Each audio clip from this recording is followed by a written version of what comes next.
Hello, boys and girls. This is the Bread Boy, and today we're going to have a little change of pace. Now, I don't think it's any big surprise that I love Vocaloid. I love everything about the medium, and naturally that includes the English dubbing community, which has been an integral part of it for ages. I absolutely love the community, and I'm so happy to now contribute to it myself with my writing as a translyricist. Adaptation is a powerful form of expression, and there have been some absolutely fantastic works born from the community over the years. So today, I'm going to talk a little bit about the power of adaptation, and discuss what I believe to be the best English cover of a Vocaloid song ever made. While I'm certainly not a singer, that's the reason I stick to writing, I did study music education once upon a time, and while my theory game was always a bit weak, I have at least enough credentials to articulate what exactly makes certain vocal performances sing. That in mind, let's get right into the thick of it and talk about the greatest English cover ever. Neru's Idola no Circus, Vocals and Lyrics by Oktavia. Oktavia is one of the best people in the game nowadays. She really has two major things going for her as a creator, that being her unique selection of music and most importantly, her sheer skill as a performer. Oktavia has, no doubt, the best belting in the game. Lalia is another artist with fantastic range and beautiful belting, but where her voice is very theatrical in a musical theater sort of way, Octavia's voice has a strength behind it that is just unparalleled. This comes at a bit of a cost in its own way, I suppose. Her softer, more breathy pieces aren't as technically proficient or as airtight as her more belty songs, but even then, you can always bet on a certain degree of quality from the music that Oktavia makes. But what makes this specifically the greatest cover ever? Well, put simply, it is the sheer amount of work and talent saturating every second of the production. Of immediate and obvious note is all the harmony work that Oktavia adds to the song. They are all over the place and aren't just simple parallel motion of a third, like is common in a lot of these things. There's dissonance in the chords that is so appropriate and captivating. Even when she does utilize the actual harmonies that were written into the song, she does such interesting things like contrast the style of the harmonies with the main vocal in lines like, "I can't hear the words you're saying, dear Buddha." The unique harmonies added are really what steal the show in the theory department, though. All the movements that are polyphonic with the vocals, all the harmonies added where there is no main vocal line. It just bleeds effort.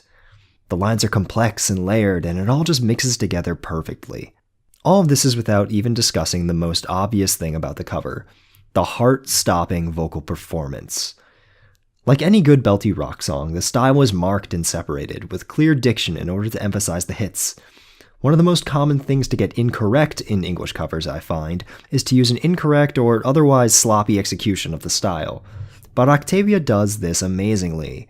The power of her vocals does sometimes overwhelm the line a bit. In the chorus in particular, the diction suffers sometimes at the really high portions.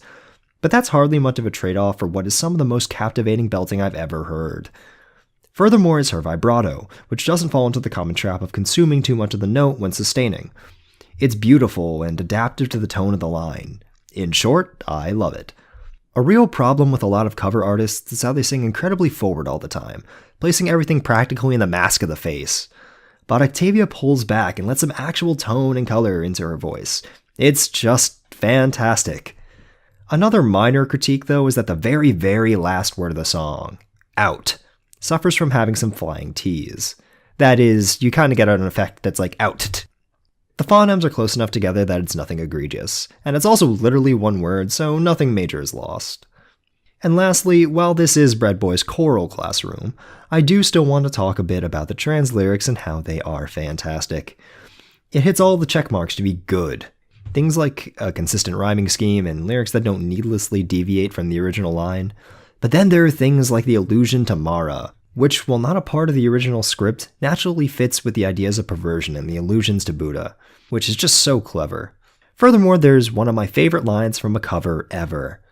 "Everybody has always told me that the spider's thread is only but a fairy tale of escaping hell."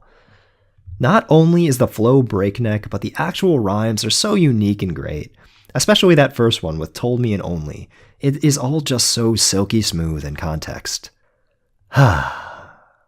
This is the kind of stuff that makes me excited anytime anyone uploads an English cover. All of Octavia's work is fantastic, but this is really an example of what a cover, what an adaptation can aspire to be.